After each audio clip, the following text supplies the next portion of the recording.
गणपति जी, दूसरे महादेव जी, तीसरे शक्ति मैया दुर्गा और चौथे भगवान सूर्य नारायण। ये साक्षात प्रकट देव हैं और हर गृहस्थी को रोज एक लोटा जल चढ़ाना चाहिए सूर्य भगवान को, उनके प्रति आभार व्यक्त करना चाहिए। अगर वो ना निकले तो किसी की सुबह ना हो, हाँ, वो ना निकले तो फिर त्राहिमाम हो जाता है। अभी तो मौसम अच्छा चल रहा है, देखो अभी रास्ते में माता जी लेके आ रही थी तो हम लोग चर्चा कर रहे थे कि मौसम इतना अच्छा है, सर्दी नहीं पड़ रही, धूप अच्छी निकल रही, और हमारे बनारस में दर्शन ही नहीं हो रहे भगवान के। बड़ी सर्दी पड़ रही है बनारस में, यहाँ तो बहुत अच्छा है। और अच्छा क्यों ना हो, ठाकुर जी की कथा जो चल रही है। अब तक तो वो कड़ाके की सर्दी, आधा दिसंबर निकल गया, अब तक तो वो कड़ाके की सर्दी होती थी, लोग घर से नहीं निकलते महाराज। पर आप देखो कितना अच्छा मौसम हो रखा है। ये ठाकुर जी की कृपा है ना कि उनके भक्त कथा में आएंगे और सर्दी लग गई तो क्या होगा। और आधे तो आएंगे नहीं, बोले सर्दी लग रही आज जाना ही नहीं। तो सूर्य नारायण भगवान वो साक्षात प्रकट देव है, उनका तो नित्य दर्शन, नित्य उनका पूजन होना चाहिए सूर्य भगवान का। उन्हें रोज एक लोटा जल समर्पित करिए। अपने घर के छोटे बच्चों को भी रोज अर्घ समर्पित करवाइए भगवान सूर्य नारायण को। ये साक्षात प्रकट देव हैं। और देवताओं के विषय में आप सुनते हैं, पढ़ते हैं, देखते हैं, मंदिर में दर्शन करते हैं, लेकिन एकमात्र सूर्य देव ऐसे हैं जो नित्य प्रकट होकर के साक्षात अपना दर्शन देते हैं। ये साक्षात प्रकट होकर दर्शन देते हैं महाराज।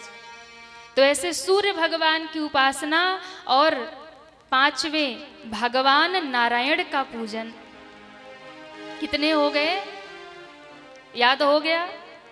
इन पंच देवों की उपासना पूजा नित्य प्रत्येक घर में होनी ही चाहिए। और जिस घर में इन पांच देवों की उपासना होती है, इन पंच देवों की पूजा होती है, उनके घर में सदैव मंगल होता ही रहता है। उनके घर में सदैव कुछ न कुछ आनंद बरसता रहता है। इन पांचों में से जो एक आपको अति प्रिय लगे उसे अपना बना लो। अब इष्ट देव की बात आ गई। ये हो गया आपका धर्म कि आप गृहस्थी हैं तो आपको इसका पालन करना है। लेकिन इन पांच में से जो प्रिय लग जाए, इन पांच में से, अच्छा विष्णु भगवान का हमने नाम लिया, राम और कृष्ण का नहीं।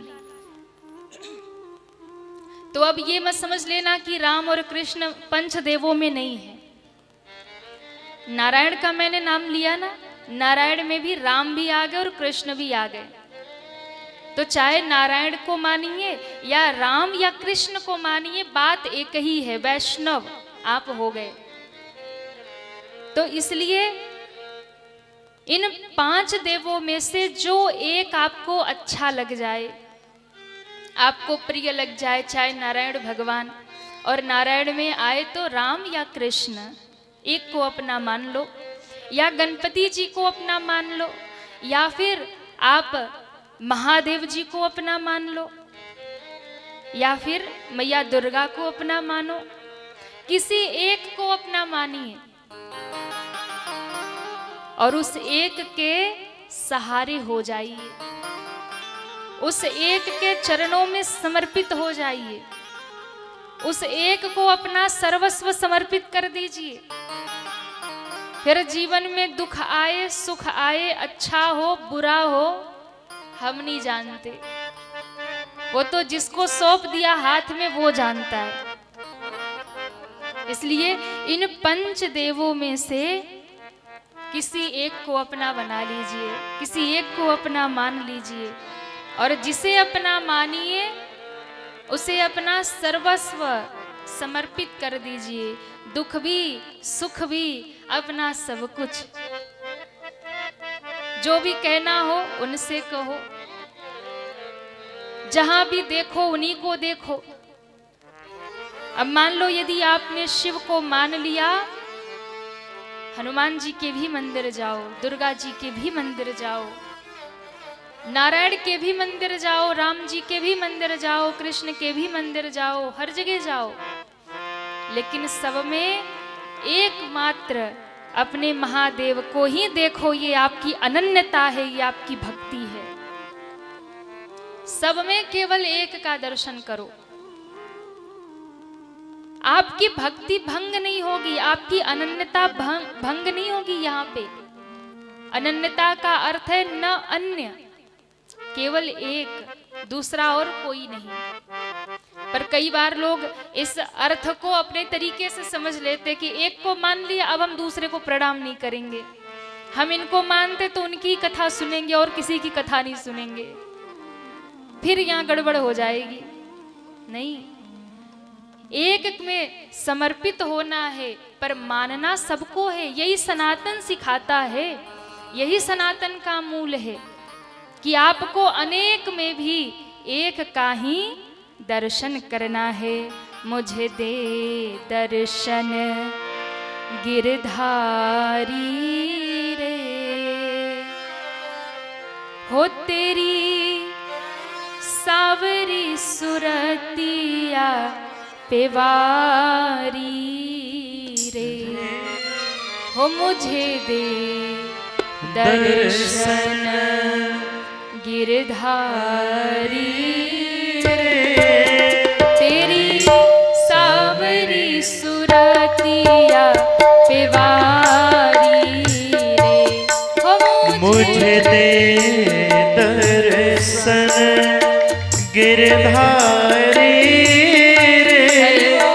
तेरी सावरी सुरतिया पेवारी रे, हो मुझे दे दर्शन गिरधारी रे, हो तेरी सावरी सुरतिया पेवारी रे, मुझे दे दर्शन गिरधारी रे, तेरे सावरे सुरतिया पेवारी रे, कन्हैया वारी रे, सावरिया वारी रे, कन्हैया वारी रे, सावरिया वारी। सभी तालियां बजाते हुए हरि बोल। श्री राधे।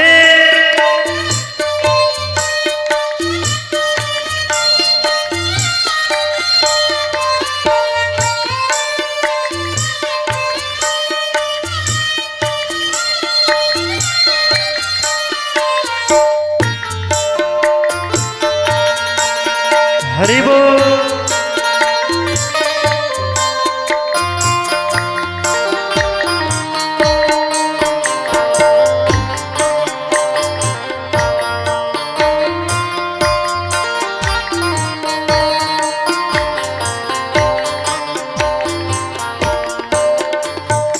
यमुना तट हरि धेनु चरायो, मधुर मधुर हरि बैन बजायो, यमुना तट हरि धेनु चरायो, मधुर मधुर हरि बैन बजायो, यमुना तट हरि धेनु चरायो, मधुर मधुर हरि बैन बजायो, यमुना तट हरि धेनु चरायो, मधुर मधुर हरि बैन बजायो, बाधे कमरिया कारी रे, हो बाधे कमरिया कारी रे, हो मुझे दे दर्शन गिरधारी रे, तेरी सावरी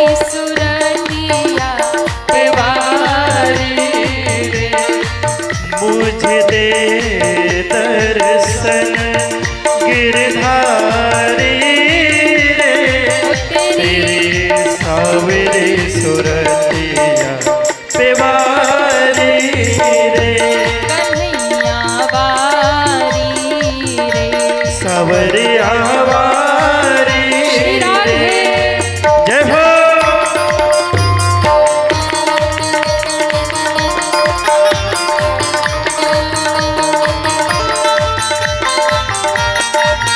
कृष्ण कन्हैया लाल की जय हो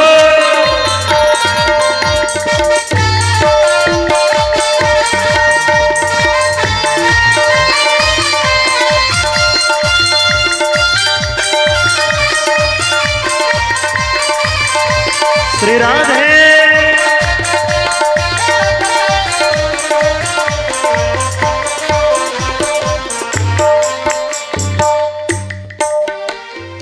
मोर मुकुट पीतांबर सोहे देख रूप मुनिगण मन मोहे। मोर मुकुट पीतांबर सोहे देखे रूप मुनिगण मन मोहे। मोर मुकुट पीतांबर सोहे देख रूप मुनिगण मन मोहे।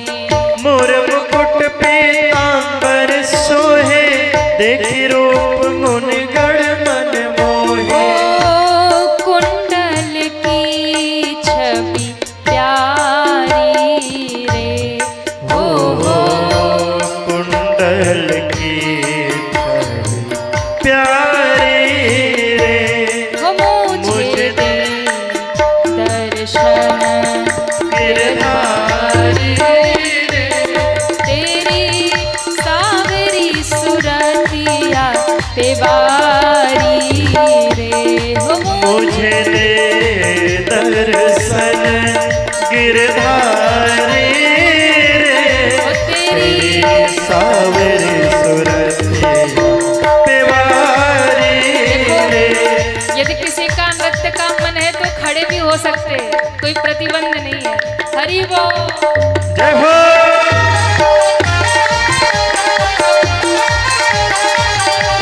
श्री राधे हरि बोल।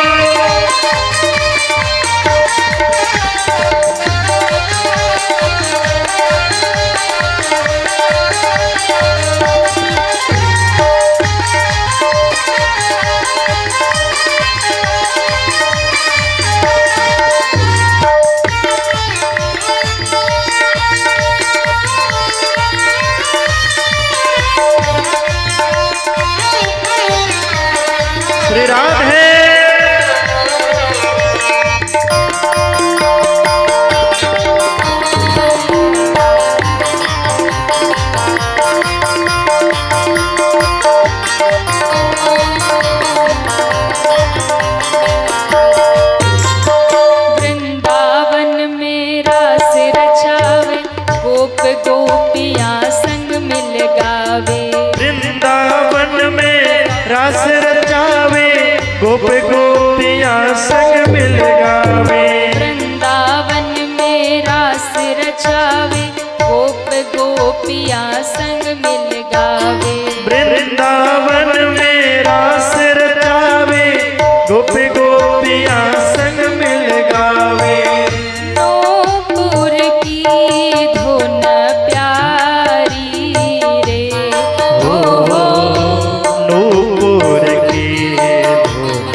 मेरे मन भाया, ब्रह्मानंद मेरे मन भाया, ब्रह्मानंद मेरे मन भाया, चरण कमल बलिहारी रे, चरण कमल बलिहारी रे, चरण कमल बलिहारी रे,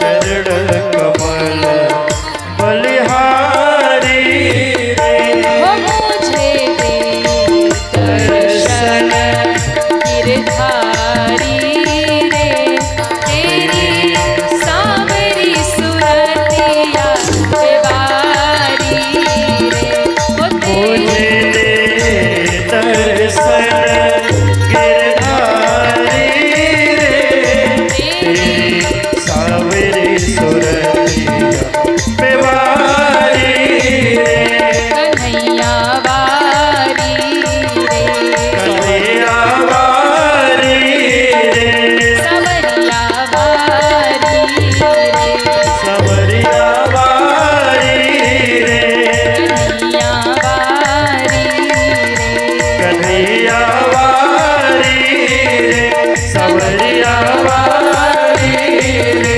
कन्हैया वारी रे, सवरिया वारी रे। बोलिए कृष्ण कन्हैया लाल की जय हो तेरी सांवरी सुरतिया, हो तेरी सांवरी,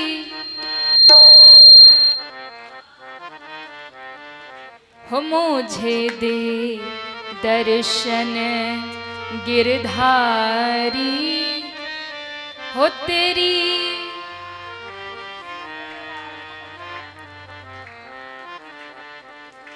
कन्हैया वारी रे, कन्हैया सावरिया वारी रे, सावरिया वृंदावन में रास रचावे, गोप गोपियाँ संग मिल गावे,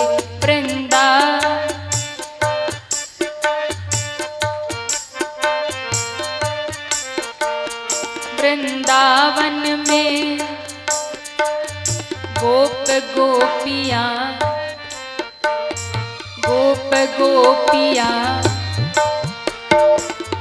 चरण कमल बलिहारी रे, चरण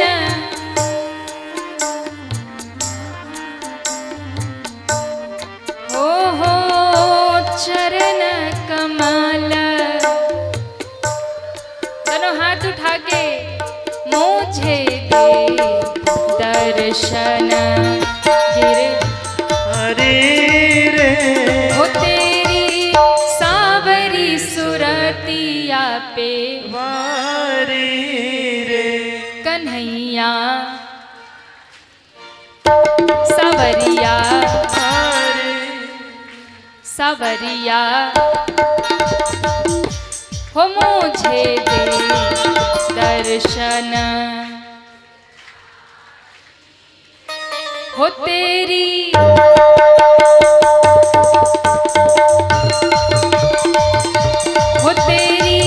सांवरी सुरतिया पे बेवारी रे, हो तेरी सावरी सुरतिया बेवारी रे, कन्हैया वारी रे, सवरिया वारी रे, कन्हैया वारी रे। बोलिए कृष्ण कन्हैया लाल की जय हो, भक्त वत्सल भगवान की जय हो। दो प्रश्न समझ में आ गए, हाँ या ना? वाह, इतना टाइम तो लग गया समझाने में। भूल तो नहीं ना जाएंगे आप लोग? बिल्कुल नोट करके जा रहे मन ही मन। और कथा वही अच्छी है जो हृदय में उतर जाए। हाँ, एक कान से सुना और दूसरे से निकल जाए वो अच्छी नहीं है। कथा वो अच्छी है जो आपके हृदय में उतर जाए। और इसलिए तो हम धीरे धीरे उदाहरण दे दे के बता रहे ताकि आप भूलो नहीं, हम मन में बैठ जाए। नहीं तो फिर कहाँ, अब इस साल कथा हो गई, अगले साल तक भूल गए, फिर दूसरी सुने, फिर भूल गए। तो पहला प्रश्न हुआ कि जीव का परम धर्म है भगवान के चरणों में निष्काम प्रेम करना, भक्ति करना। दूसरा प्रश्न था कि पूजा किसकी करे, तो इष्ट एक होना चाहिए, यानी निष्ठा एक में हो और निंदा किसी की मत करो। पूजा सबकी करो, भक्ति तो एक की ही करनी है। तीसरा प्रश्न था कि भगवान का नाम वेदों में अजन्मा है, तो वो जन्म कैसे लेते हैं, दशरथ और कौशल्या के बेटा कैसे बन जाते हैं, वो देवकी वसुदेव के पुत्र कैसे बन जाते हैं। तो शास्त्रों में प्रमाण आया कि भगवान का कभी जन्म नहीं होता। वो तो हम लोग अपने आनंद के लिए कह देते हैं कि कृष्ण जन्मोत्सव हो रहा है, राम जन्म हुआ, कृष्ण जन्म हुआ, वो हम अपने आनंद के लिए कहते हैं। पर भगवान कभी माँ के गर्भ में नहीं आते। भगवान माँ के गर्भ से परे हैं, वो कभी माँ के गर्भ में नहीं आते। केवल एक प्रकाश मात्र, एक अंश मात्र भगवान निवास करते हैं, पर माँ के गर्भ में भगवान नहीं आते। भगवान कभी जन्म नहीं लेते। भगवान प्रकट होते हैं या भगवान अवतार लेते हैं। भगवान का अवतार होता है, भगवान प्रकट होते हैं। भय प्रगट कृपाला दीन दयाला कौशल्या हितकारी। मैया कौशल्या के सामने राम जी प्रकट हुए, देवकी और वसुदेव जी के सामने कारागार में भगवान प्रकट हुए। भगवान ने अवतार लिया, विप्रधेनु सुर संत हित लिन्ह मनुज अवतार। बाकी भगवान का जन्म नहीं होता। भगवान अजन्मा है, वो प्रकट होते हैं, वो अवतार लेते हैं भक्तों की रक्षा के लिए। बाबा कहते हैं ना, जब जब होई धर्म के हानि, जब जब होई धर्म के हानि, जब जब होई धर्म के हानि, जब जब होई धर्म के हानि, बाढ़हि असुर अधम अभिमानी, बाढ़ई असुर अधम अभिमानी, तब तब धरि प्रभु विविध शरीरा, तब तब धरे प्रभु विभिन्न शरीरा, हरहि कृपा निधि सज्जन पीरा, हरहि कृपा निधि सज्जन पीरा, हरहि कृपा निधि सज्जन पीरा, हरहि कृपा निधि सज्जन पीरा, सज्जन पीरा, सज्जन पीरा। इसलिए भगवान अवतार लेते हैं कब? जब उनके भक्तों पर संकट आता है, जब पृथ्वी पर पाप बढ़ जाते हैं। बाढ़हि असुर अधम अभिमान, तब तब धरि प्रभु विविध शरीरा। जब धरती पर अधर्म पाप बढ़ता है और जब उनके भक्त संकट में होते हैं, जब उनके भक्तों पर अत्याचार होता है, जब भक्त कष्ट पाते हैं, तब मेरे भगवान विविध अवतार लेते हैं। चाहे फिर भगवान को सूकर बनना पड़े, मत्स्य मछली बनना पड़े, चाहे भगवान को कछुआ बनना पड़े, चाहे भगवान को स्त्री बनना पड़े और चाहे भगवान को नरसिंह बनना पड़े, वो प्रकट हो जाते हैं। हर रूप में वो हरि आ सकते हैं।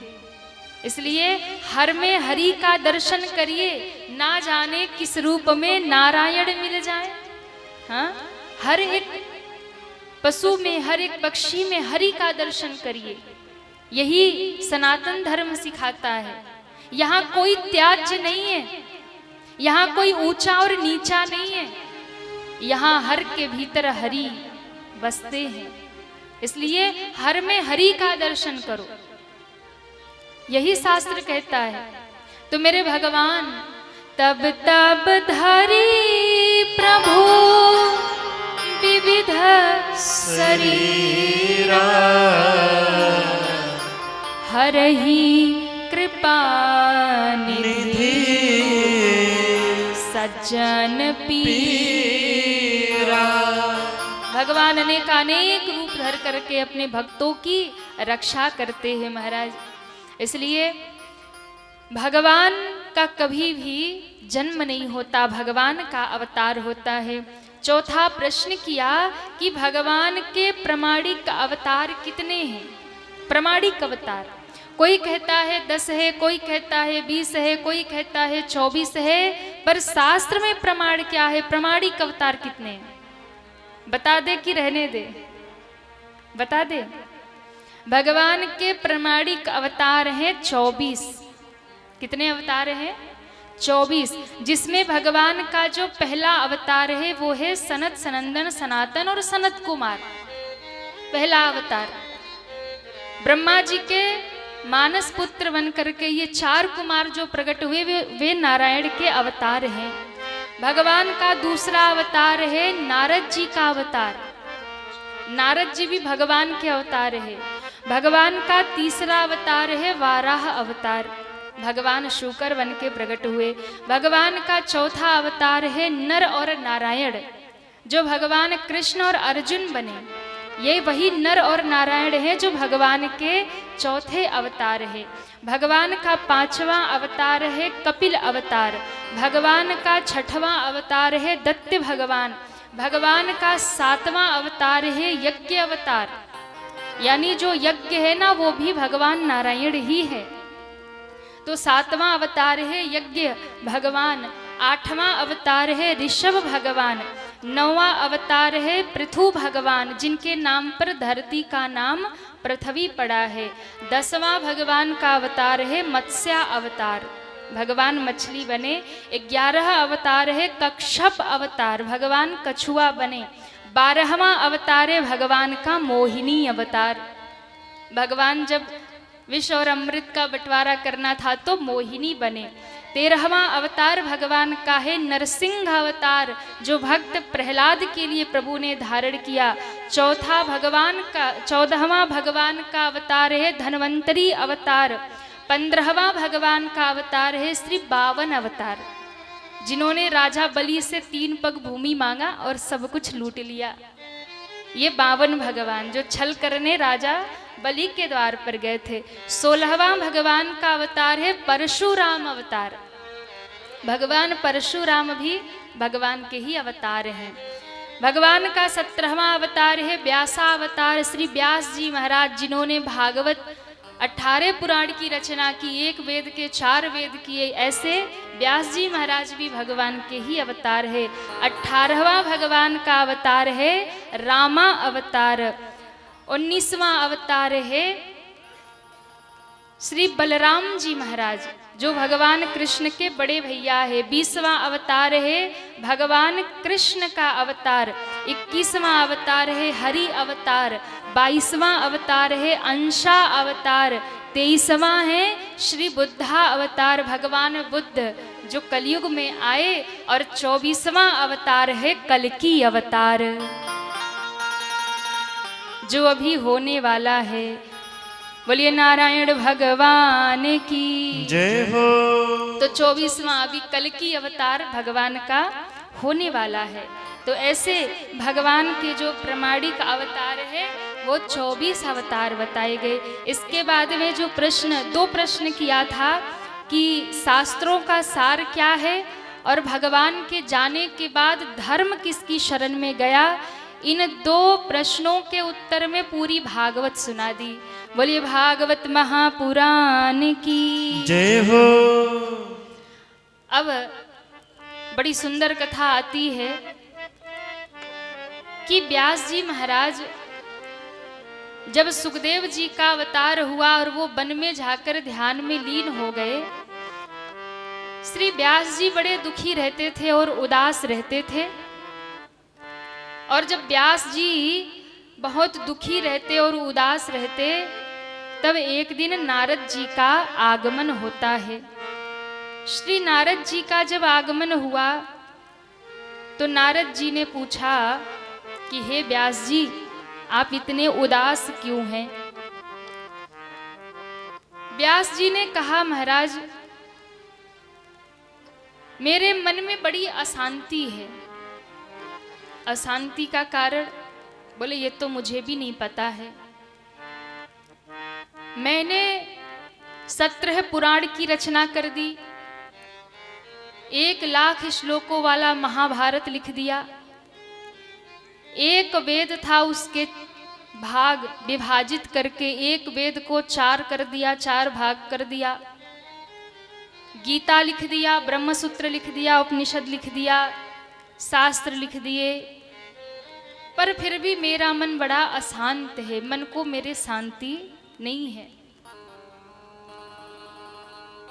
व्यास जी की बात सुनकर नारद जी ने कहा कि इतनी उपलब्धियां हासिल करने के बाद भी आप अशांत क्यों हैं? इस बात पर विचार करिए। और देखिए, आप ये मत सोचना कि हम बहुत धन इकट्ठा कर लेंगे तो हम प्रसन्न हो जाएंगे। ये मत सोचना कि हम बड़ी बड़ी उपलब्धि हासिल कर लेंगे तो भी हम सुखी हो जाएंगे। बड़ी से बड़ी डिग्री हासिल कर लो, बड़ी से बड़ी उपलब्धि हासिल कर लो, बड़े से बड़ा पद, बड़ी सी बड़ी नौकरी, बड़े से बड़ा धन प्राप्त कर लो, पर वो सब आपको शांति देने वाले नहीं है। अब संसारी की बात छोड़ो, जिन व्यास जी ने 4 वेद की रचना कर दिया, जिन व्यास जी ने गीता लिख दिया, जिन व्यास जी ने महाभारत लिख दिया, उनको शांति नहीं है। और हम लोगों को लगता है कि एक पद मिल जाएगा तो हम सुखी हो जाएंगे। हमें लगता है हम उपलब्धि हासिल कर लेंगे संसार में तो सुखी हो जाएंगे, पर हम भ्रम में जी रहे हैं। आप कितनी भी उपलब्धि हासिल कर लो, कितना भी धन इकट्ठा कर लो, कितने भी आप बड़े पद पर बैठ जाओ, वहां आपको शांति नहीं मिलेगी। शांति जब भी मिलेगी तो भगवान के चरणों में ही मिलेगी। भगवान के चरणों में ही शांति मिलेगी। वरना तो हमने बड़े बड़े पद वालों को भी, बड़े बड़े पैसे वालों को भी अशांत देखा है, रोते हुए देखा है।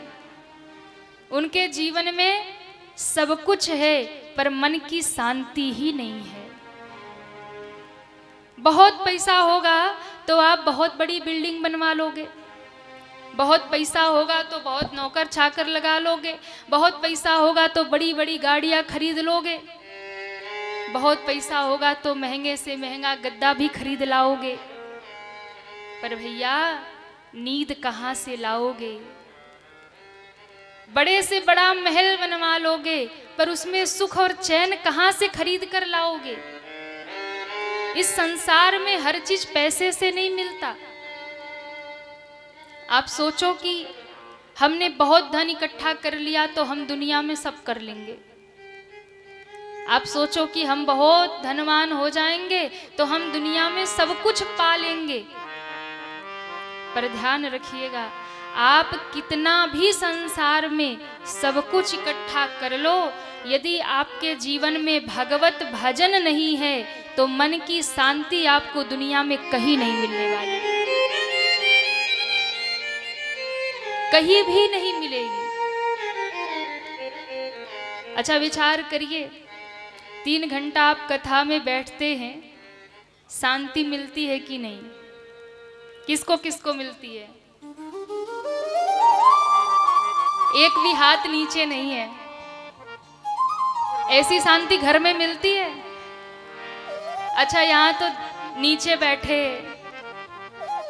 बैठे मैट बिछा हुआ है, दरी लगी है, वहां बैठे हैं, फिर भी क्या आनंद आ रहा है, हाँ, क्या सुख की अनुभूति हो रही। घर में बढ़िया अपने सोफे पे पड़ जाना, ऐसा सुख नहीं मिलेगा जो इस कथा पंडाल में मिल रहा है। क्यों? क्योंकि जो चीज जहां है वहीं से मिलेगी। भगवान के चरणों में शांति है, सुख है, आनंद है, तो मिलेगा भी वही।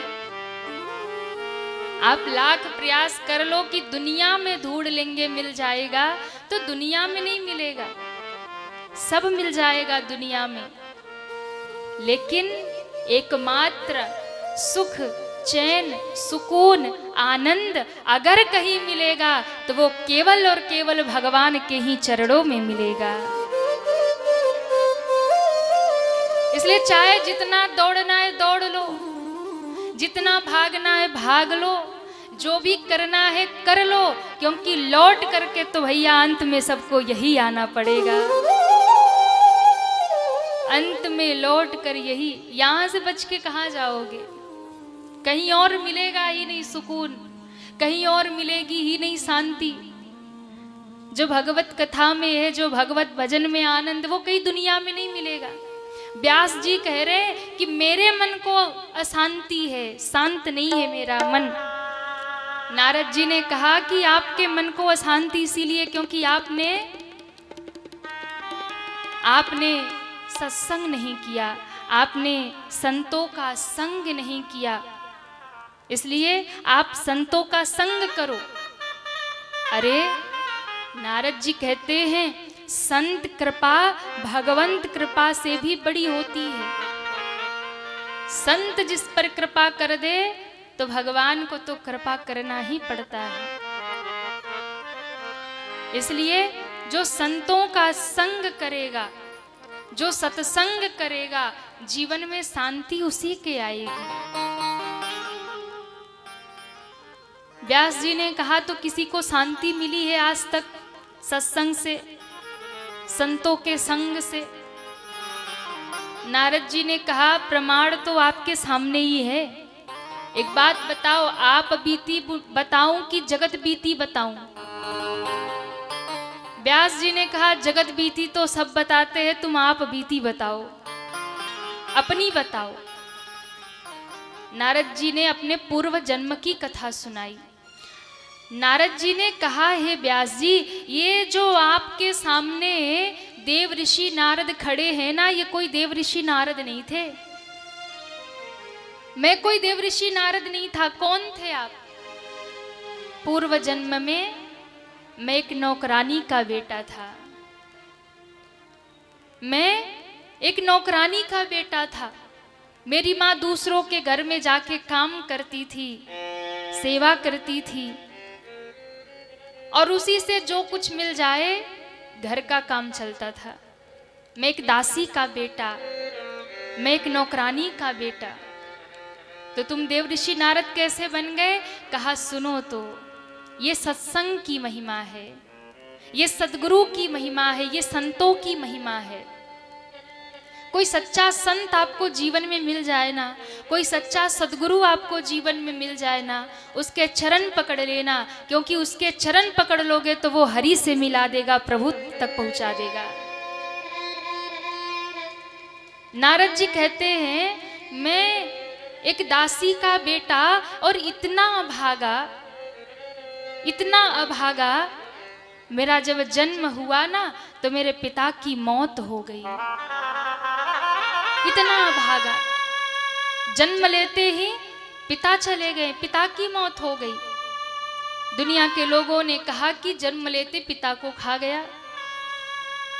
मेरी माँ दूसरों के घर में जाकर के सेवा करती, जो कुछ मिल जाता खुद भूखी रह जाती, मुझे खिला देती। बड़े कष्टों से मेरी माँ मेरा लालन पालन करने लगी। मैं थोड़ा बड़ा हुआ और एक बार ऐसी स्थिति आई, मेरा सौभाग्य जगा कि जिस घर में मेरी माँ सेवा का काम करती थी ना, उस घर में कुछ महात्मा का आगमन हुआ। संत आए, महात्मा आए। चतुर्मास करने के लिए 4 महीना जब भगवान शयन कर जाते हैं ना देवशयनी एकादशी पर, तब चतुर्मास प्रारंभ होता है। 4 महीने जब भगवान निद्रा में होते उस समय चतुर्मास चलता है। उस समय जो संत महात्मा होते हैं, जो विरक्त होते हैं, वो चतुर्मास का पालन करते हैं। वो 4 महीना एक ही जगह बैठकर भजन करेंगे, सत्संग करेंगे,